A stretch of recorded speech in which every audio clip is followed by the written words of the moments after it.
Hey everyone, welcome back to another episode of Blue Collar Dirtbagger. Today we got the RockStar Trail Challenge recap. What a rough event. So we'll start with the name of where the name Rockstar comes from. So the event starts in Harrisonburg, Virginia, and then takes trails all the way down to Roanoke, Virginia. In Harrisonburg is in Rockingham County, Virginia, and in the 1700s, settlers just called it Rocktown. And then 1779, Thomas Harrison donated 2.5 acres of his plantation to Rockingham County to build a courthouse. And then the following year, in 1780, they decided to name the town after Thomas Harrison, and that's where you get the name Harrisonburg. So somebody told me during the event that Rocktown, it was called Rocktown because it used to be a mining town and stuff, but that's not why it was called that at all. I did a little research on it, and the settlers just called it Rocktown because of the county it was in. Uh, so then Roanoke, they call Star City, and that they call that Star City after the Mill Mountain Star that was put up and illuminated in 1949. And the star is up at the top of Mill Mountain and overlooks the city. So pretty much anywhere in the valley, you could see the star illuminated. So that's where the name Star City came from. When you put Rocktown and Star City together, you get Rockstar. So the event started Saturday morning, 7 a.m., Black Sheep Coffee in downtown Harrisonburg. A solid amount of people there between the three course options. You had the trail, which is mountain bike, gravel, and paved. I would say there had to have been at least 60 people there total. So the trail course, all the courses started off going the same way and split up eventually. So trail course, we started with about 16 miles of pavement with a couple really short sections of single track thrown in there. There was one section that was a cool, like, little flow downhill trail with some whoops and berms and stuff. So at about mile 12, we turned on to, sorry, not mile 12. Around mile 16, we turned on to Union Spring Road, which at that point we were still with the gravel guys. And that started the first big climb of the course, which was a total of 12 miles, 3,500 feet. And eventually on that Union Spring Road, we turned off of that on the Blueberry Trail, and that's where we split off of the gravel course. And Blueberry Trail eventually turned into Meadow Knob Trail. And somewhere on that trail, I don't remember if it was on Blueberry or Meadow Knob, there was a hike-a-bike on it where I was looking down at my GPS, and I think the steepest grade I hit was like 42% on it. And it was just loose rock kicking out from underneath your feet, trying to push your bike up it. It was one of those where you take 3 steps and you got to stop for a minute, plant your feet, and then keep going. So at about mile 24, we crested the top of Oak Knob. 2 miles later into the climb, we got up to the top of Meadow Knob. And then at that point, we made a left off the trail onto a Forest Service road, like a Jeep trail. There was a bunch of guys out there in Jeeps and a couple guys on touring bikes that were broken down. It was a gnarly Forest Service road, big rock drops and stuff on it. So about 2 more miles up that Forest Service road, we got to the top of Flagpole Knob. And that started a ripping descent down to, it was like 3.5 miles down, just this fast. I mean, on the gravel bike, it had to have been rough. They probably weren't going that fast, but on the mountain bike, it was fun. At the bottom of that 3.5 mile descent, we got onto the second half of, like, if you started the Reddish Knob climb from the bottom of the road, I'd say we were probably about halfway up it already. So we had about a 2.5, 3 mile climb up a paved road to the top of Reddish Knob. I've done that whole climb before in the past a couple times. It's not too bad because it's paved. I want to say, like, on average, it's probably like a 3 to 5% grade all the way up it, so nothing horrible. Got up to the top of Reddish Knob. I had packed, what did I have with me? Oh, I brought a sub with me that was in my pocket. So I stopped at the top of Reddish Knob, took some video up there. Started eating my sandwich, but the only bugs I really encountered on the whole course were at the top of Reddish Knob. There were some nasty big horse flies up at the top of that. So I ate real quick. There's a couple guys on the gravel route and paved route that were up there. I talked to them for a little bit. And then from the top of Reddish Knob, you go down two of my favorite trails I've ever ridden anywhere. You descend. How long is that descent? It's, I want to say 9 miles, about 3,000 feet down Timber Ridge and Wolf Ridge Trail. And Timber Ridge starts off, there goes the bike.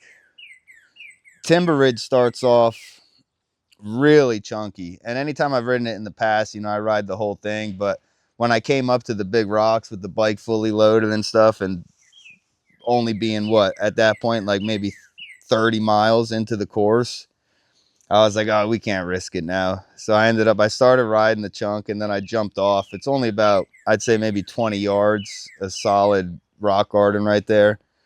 So in that 9 mile descent, you got 2 or 3 steep little kicker climbs in it, nothing too crazy.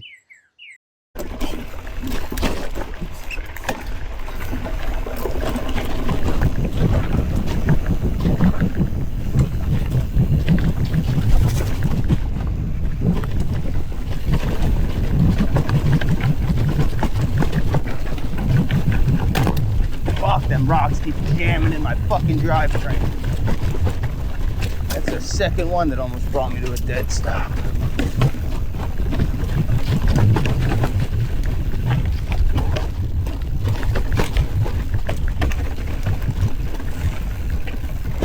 How's it going?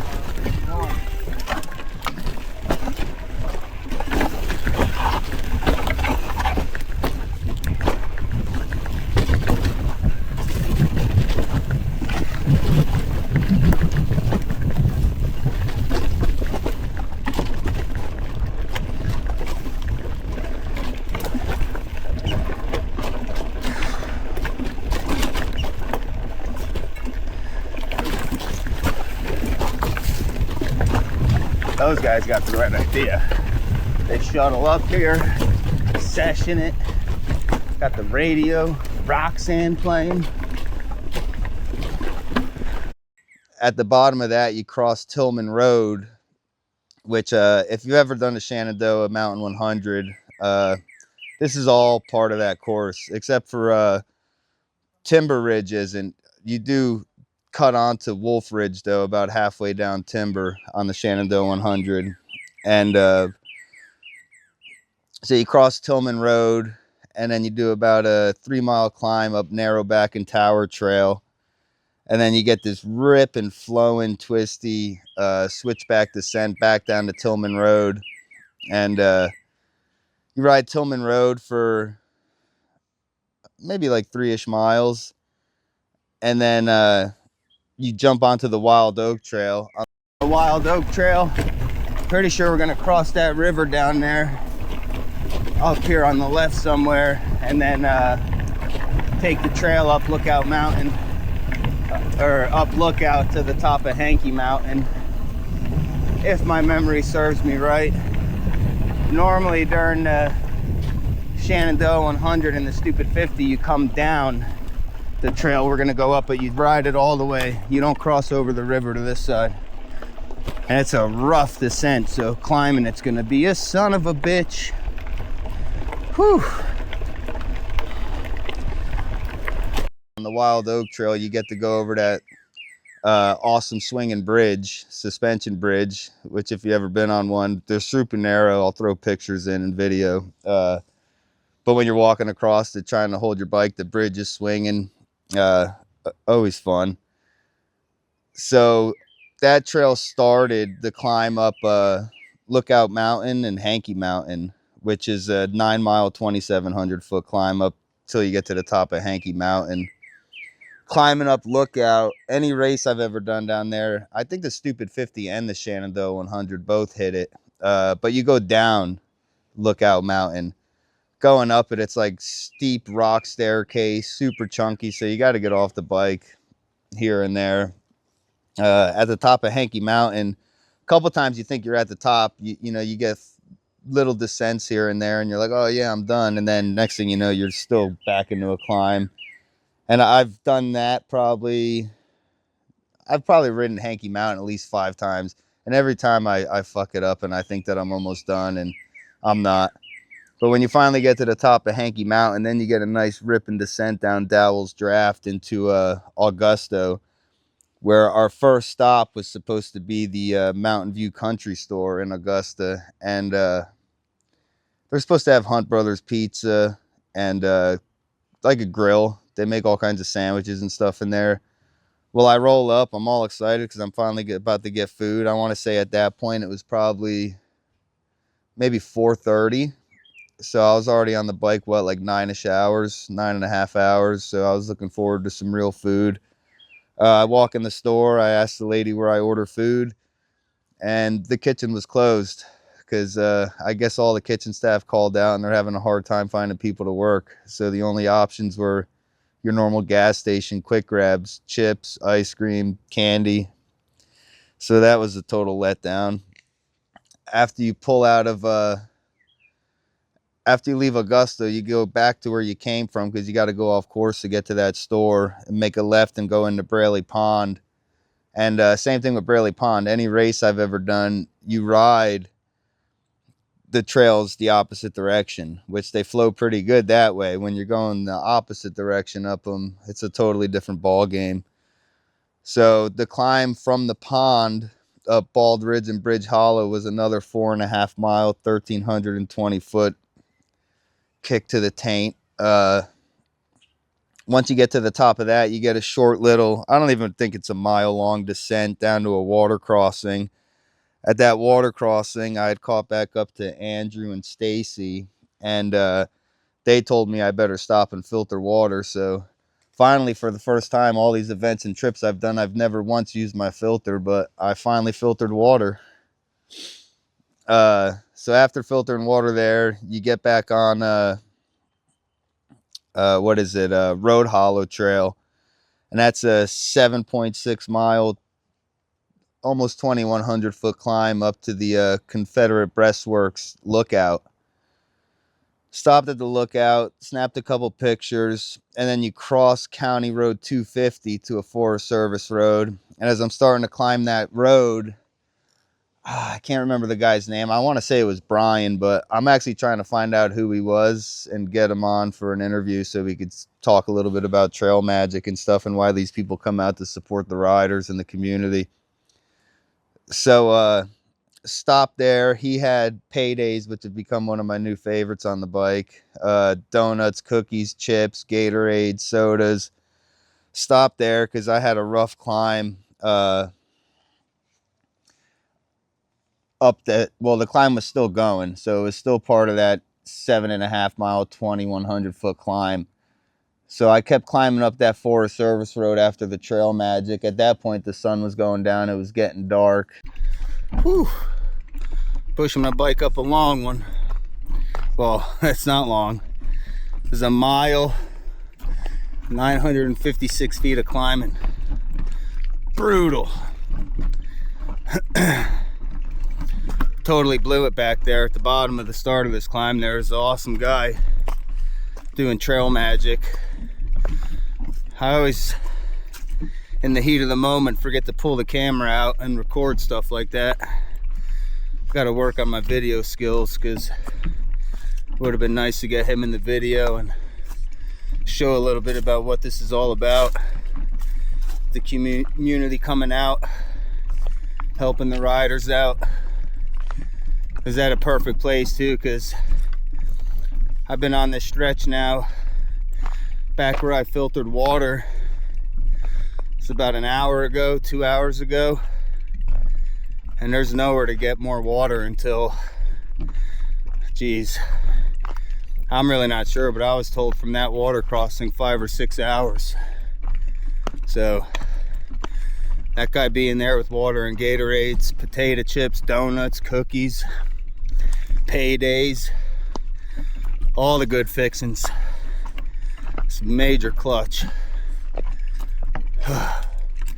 Guy's a lifesaver. As you can tell, the sun's starting to go down. Probably gonna have to bust the lights out.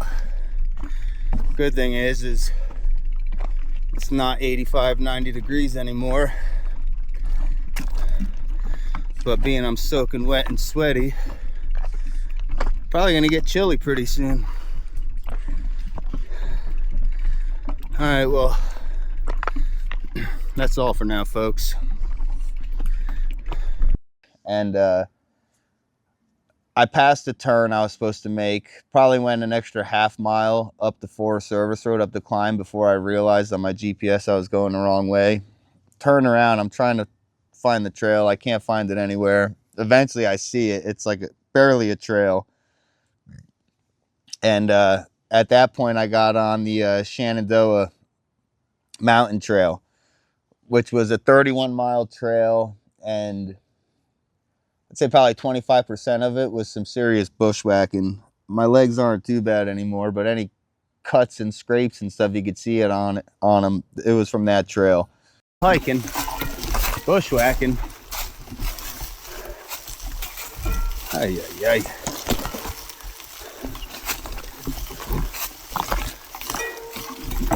I like bushwhacking through the swamps of Florida more than up these friggin' mountains.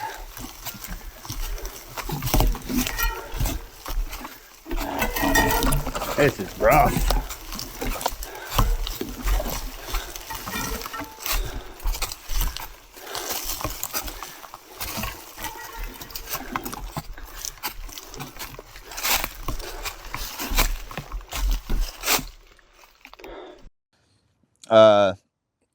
At about mile 100 on that trail, I decided I was going to try to stop and sleep a little bit.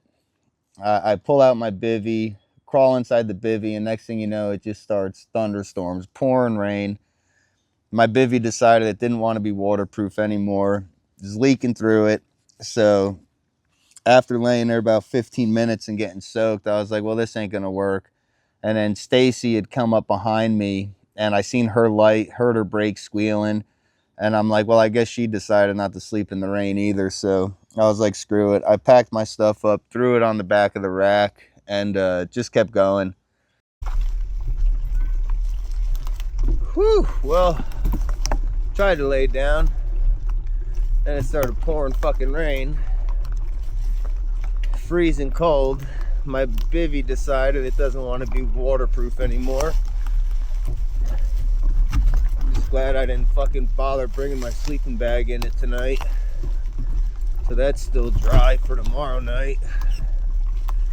Got the bivvy on top of my rack right now, so I don't get all my shit wet anytime I stop throughout the day. Today I'll just let it air dry. It's 2:43 in the morning, and I'm still on this fucking trail. Son of a bitch.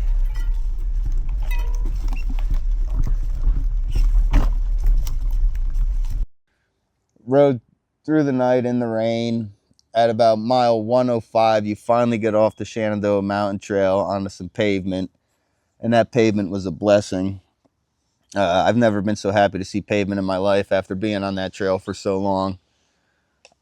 Rode the pavement for about 11 and a half miles, turned into 22 miles of gravel with some big rolling climbs in it, fast descents, and we went through some sections on that gravel that were, I guess the day before they did a controlled burn, and the next day they were going to be doing a controlled burn on where the course was supposed to go.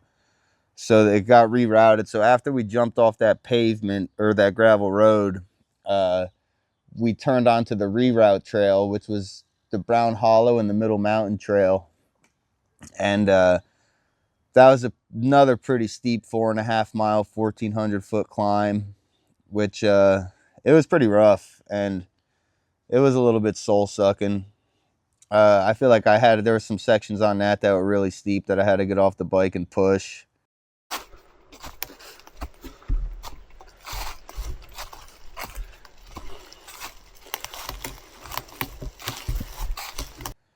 Once we crested the top of that, we got a ripping 3-mile descent down the Salt Stump Trail down to Doubt That State Park.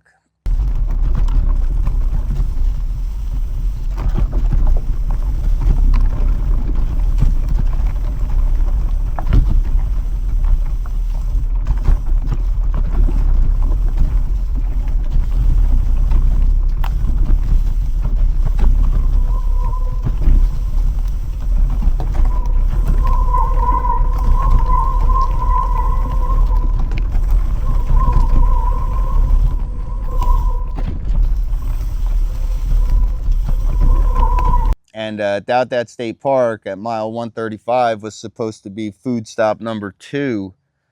And so doing research for these routes before you go and look for food on the map, you know, they have the Doubt That State Park camp store and Lakeview restaurant, or Lakeview Grill, I think it was called. Well, second letdown of the ride is the restaurant part of the store is only open in the summertime. So it was about 9:30 in the morning. I was hoping to get a nice breakfast sandwich or something after riding all night and not sleeping. But that didn't happen. They did have a microwavable breakfast sandwiches, which was better than nothing. They had some coffee that tasted like shit, but at that point, any coffee would do. After riding through the night that night, my shoes were soaked. Everything was soaked. My bivvy was soaked. So I spent a solid 2 hours there with my shoes off, trying to dry my shoes off in the hand dryers in the bathroom. I ended up asking the girl for some plastic bags, so when I changed my socks there, I could put plastic bags over my feet before I put them back in my wet shoes. So I hung my bivvy up there, hung my plastic tarp out there just so everything could dry off a little bit before I put it back in my bag so everything else didn't get soaked. Rolled out of there. And when we rolled out of there, we started with another monster climb because we had that rip and descent down to there. So you knew you were climbing back up to the ridge on Middle Mountain. So it's another 6 mile, 2,200 foot climb up Stony Run and the Tuscarora Overlook Trail. And about 3/4 of the way up that, you did a super short little out and back and went to the Tuscarora Overlook. That was probably one of the best overlooks in the whole event. Super nice view. So you climb back up where you came down to the overlook and get up to the top of Middle Mountain. Then you get a nice 4 mile descent down the 4 Mountain Trail, cross Sulphur Spring Road, and then it goes back into a 3.5 mile, 1,500 foot climb till you get up to the top of 4 Mountain. And that climb, actually, I was surprised. It was pretty steep too. But I managed, me and Andrew started that climb together, and I managed to pedal all the way up that one because it was pretty doable. I want to say the highest it hit was 11% grade, but I managed to pedal all the way up to the top of that one. At the top of that, you knew you were almost getting to Covington, so you had a 7.5 mile descent with a couple small climbs thrown in there down to Covington. Hit Covington at mile 160, and if you want to call it real food, I could finally get something decent to eat. Stopped at McDonald's. What did I eat? I had a Big Mac, large fry, whatever that new sandwich, maybe the Big Arch, and then I got 2 McChickens to go. I had a Mocha McFrappe, the frozen coffee there. Rolled out of there with 2 McChickens in my bag to have later that night. Stopped at Whitey's One Stop, which is a stop on the route that everybody says you got to go. And they have really good food there, but I already ate McDonald's, so I just stopped there to get water and stuff, which I should have just filled my stuff up at McDonald's with water to save some time. After leaving Whitey's, you had about 15 miles on paved road, and you went into Roaring Run, which was this stupid, both of these sections, it's just like, you when you're doing an event and you go into sections like this, you're just kind of like, what the fuck is this even in here for?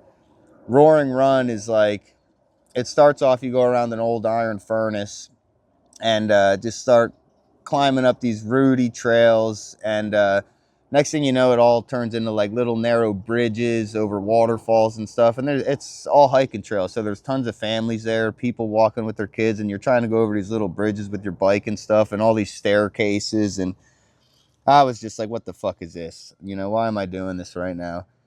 You leave Roaring Run and go into Hoops Hole, which Hoops Hole was even worse. At this point, the sun, I left Covington at like 5 o'clock, I want to say 5:30. By the time I got through Roaring Run and everything, the sun was starting to set, so it was getting dark. I had my lights on, and Hoops Hole was, you had a 2.5 mile climb, 1,100 feet out of Roaring Run. Shorter than a while, because I'm kind of over it. I opted not on the hotel, and just to keep on going. 7:30, so what, 36 and a half hours into this. I'm gonna have to stop at some point and take a nap tonight for sure. Tired. I'm mile 176, so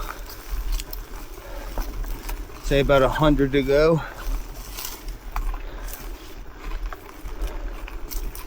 Whew. And then you start going down all these descents, and at the bottom of every descent there was like super steep drops with tree trunks and roots. Like you maybe somebody could ride it, but I don't think so on a loaded bike. And then they all drop you down to these crazy water crossings where you got super moss covered rocks. Like some of the spans are like 6 feet, and you're trying to get across this without getting wet because it's going to be in the 30s that night. And I'm slipping and sliding. I didn't record any of that because I was so focused on, you probably crossed 7 to 10 water crossings like that. And it was just dangerous as hell. Like all I could think is I'm going to break a fucking ankle out here and nobody's going to find me for hours. Or I'm just going to fall and hit my head and drown in the water. So there's another section. I was like, well, this is kind of dumb, but I guess it's all part of the adventure. After leaving Hoops Hole, you had 11 miles of pavement, which, again, the little bit of time you like, it seems like decent mileage on the pavement, but it goes so fast compared to how much time you're spending in the woods. So like maybe the route was 20 to 25% pavement, but realistically, like time-wise, you probably only spent 5 to 10% of the time you were on course on pavement.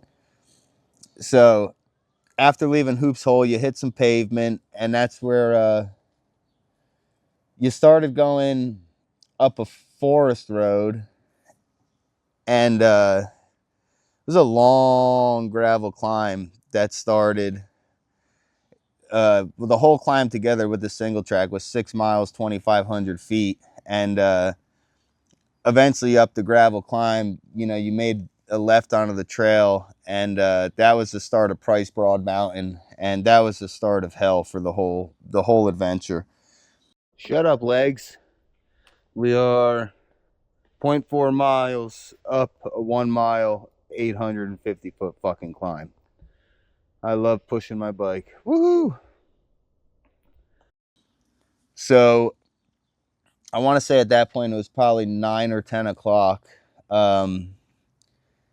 And the first hike a bike up Price Mountain, like I think the leaves were probably almost up to my knees. Like it was just crazy trying to push your bike up this thing. And again, it was like the climb in the beginning where you were hitting 35 to 43% grades up these hike a bikes.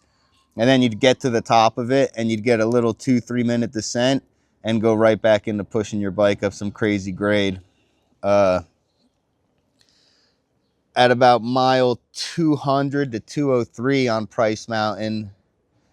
Well, a couple miles before that, I had passed Andrew, who had just set up his tent, and I was like, if he's stopping here, you know, I'm not going to sleep yet.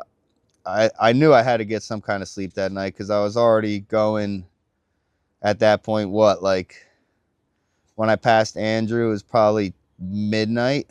So I was going, what, 40 hours on the bike with no sleep.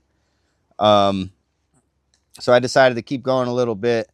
I got to the top of the final hike a bike, and I leaned up against a tree and nodded out for a couple hours. Woke up at like 3:15 in the morning after sleeping for like an hour and a half, hour and 45, leaning up against a tree. It's freezing cold. I think I woke up, it was 33 degrees. Wind was howling on top of the ridge up there. Had a ripping descent down to, I want to say it's like Route 202 or so. There was a sign and it said 1 mile or 2 mile descent down to 202. And I just seen today on Instagram or Facebook, somebody else posted that at the bottom of that descent, there was another sign that I missed. And there was 2 coolers set up with food and sodas and drinks and stuff. And I was so tired and out of it. And it was, you know, at that point, 3:30 in the morning that I missed it. I went right by it. So after you come off of Price Mountain, you get on a little bit of pavement for like 3.5. Well, it's a mix. You start pavement and then you make a right. And at the right-hand turn, there's a sign that my light lit up right away. 666. I think it's County Road 666. I'm like, oh, well, this isn't a good fucking sign. Oh, boy. Shit. Make a right on the 666 and ride a little bit of gravel, really short section. On that gravel, I was so cold that I ended up stopping. And at that point, I put on all my layers that I had. Made a left off of that gravel and got onto Lee's Creek Horse Trail, which was actually a pretty fun trail, not too bad. At the end of that trail, crossed the road, and that's when you get onto the North Mountain Trail, the infamous Dragon's Back. And I thought Price Mountain was bad. Dragon's Back was horrible. What time is it? 9:22. I started on Price's last night around, I'd say about 10. Got out of Price's. I got to the last point at, before I went to sleep, around 1:45. Bombed out of that, hit a little pavement, and then went into this section that I guess they call, I don't know, some people have called it Dragon's Tooth, and I've heard other people call it Dragon's Back. This and Price is exactly the fucking same. You fucking ride your bike for 2 minutes down a little descent and then fucking go right into pushing it up 15 to fucking 35% fucking grade. This section doesn't look bad, but I'm gonna make sure to record more of them because these videos are to give honest reviews about races, and I've been pushing my fucking bike basically for the last almost 12 fucking hours, and I haven't even made it 25 fucking miles. Absolutely fucking ridiculous. I'm so close to, when I get down to this fucking town off of this fucking thing, to just head back to my fucking truck and leave. 50 miles from the finish, because this is just fucking bullshit. I get throwing in some hiker bikes. Everybody that knows me knows I like some hiker bikes. But look at this shit. 12 fucking hours of this?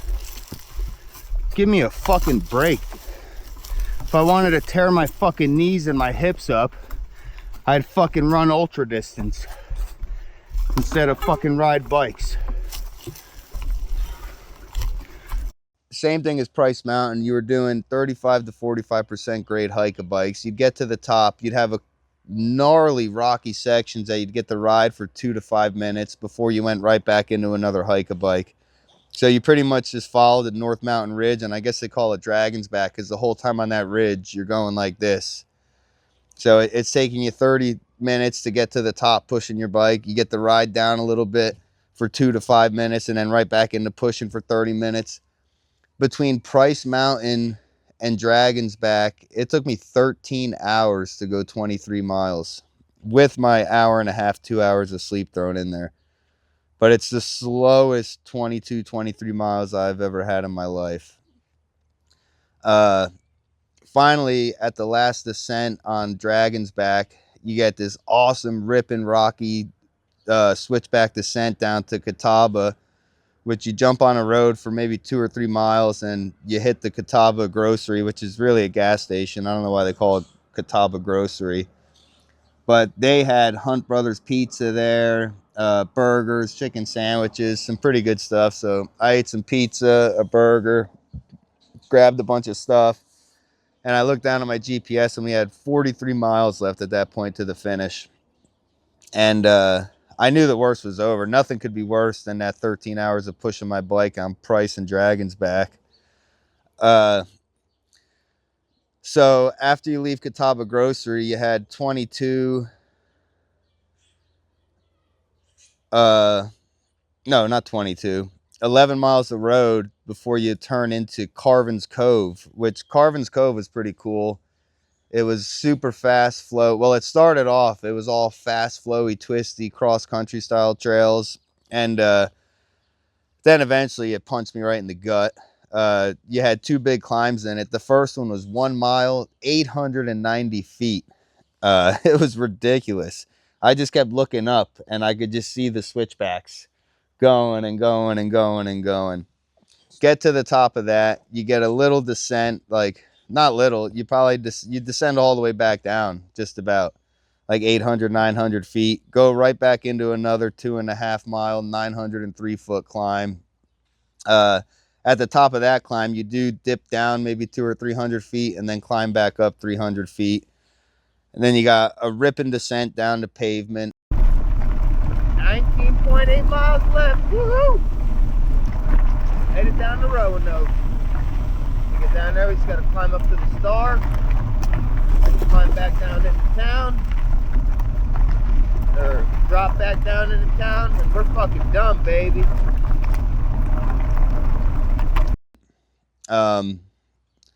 That pavement, you spent about 11.5 miles on road, and then as you got into Roanoke, you jumped on the Roanoke Greenway, and you took that to you got into a little residential neighborhood, went down a road. Eventually the road turned to gravel, and then the road turned right into Mill Mountain single track. And out of everywhere on the course was so, most of it was like just raw, natural, super rocky, chunky, little bit of flow, really off camber sections. I think Mill Mountain, if I wasn't so tired and 50 hours into a ride at that point, I think that was probably my favorite trail system we rode. Got into Mill Mountain, and you had a 3 mile, 862 foot climb up to the Mill Mountain Star that, they, like in the beginning I said, it's called Star City after that star. So you climb all the single track up to the Star. And then once you get to the top of the Star, that's it. You're done climbing. So it's all downhill and smiles after that. At the Star, Roanoke, Star City.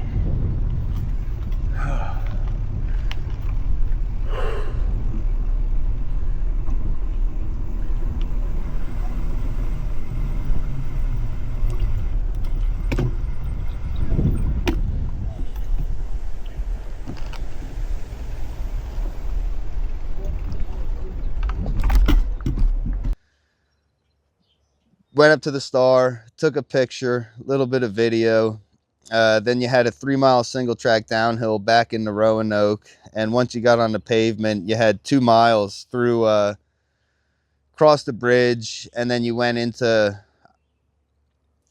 you were in like the downtown city area at that point. It took us through like a bike path around like it looked like a concert venue we rolled through and stuff.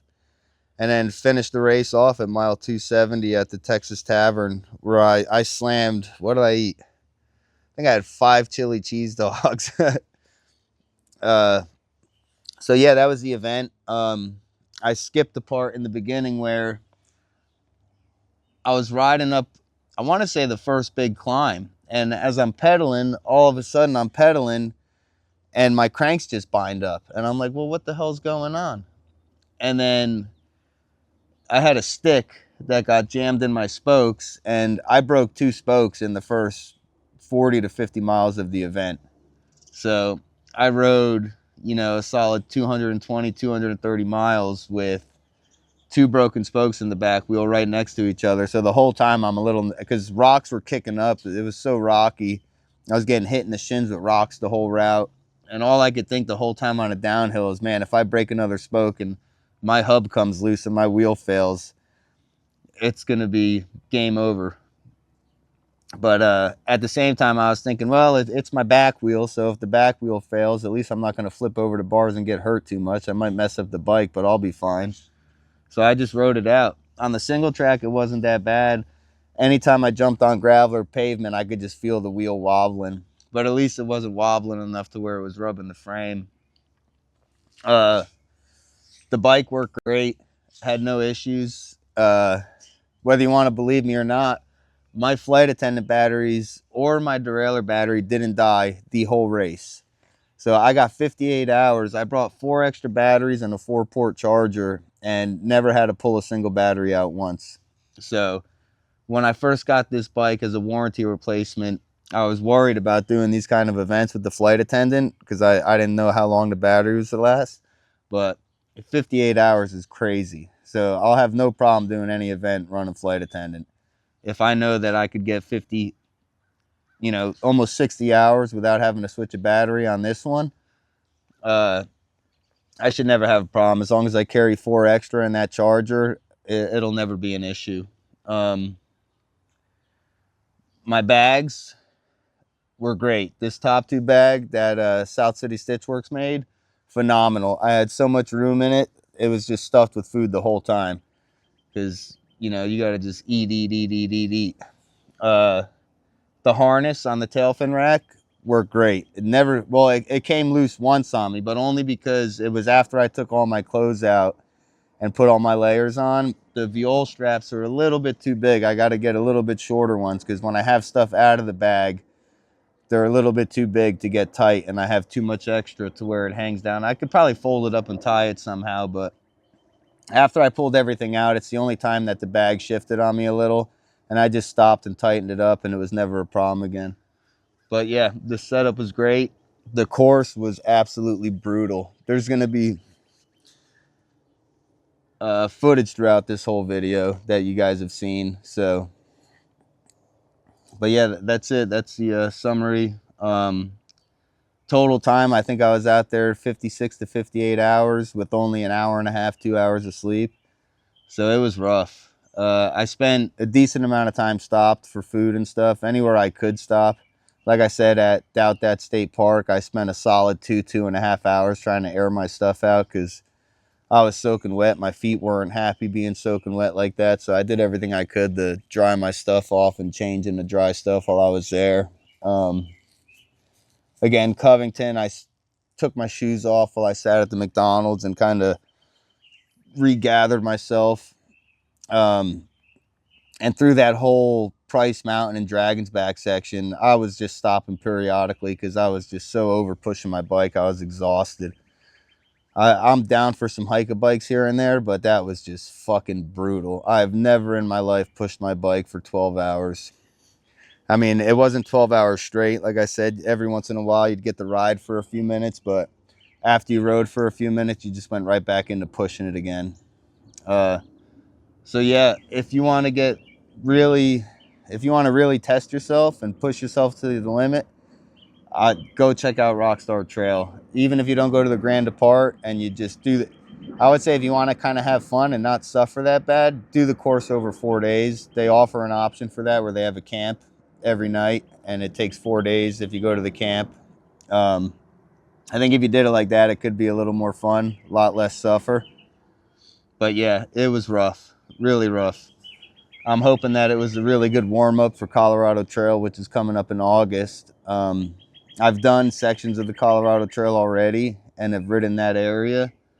And I think the hike-a-bikes at RockStar were worse than any of the hike-a-bikes I've done in Colorado. I mean, the elevation and the altitude's not there, but it's rough.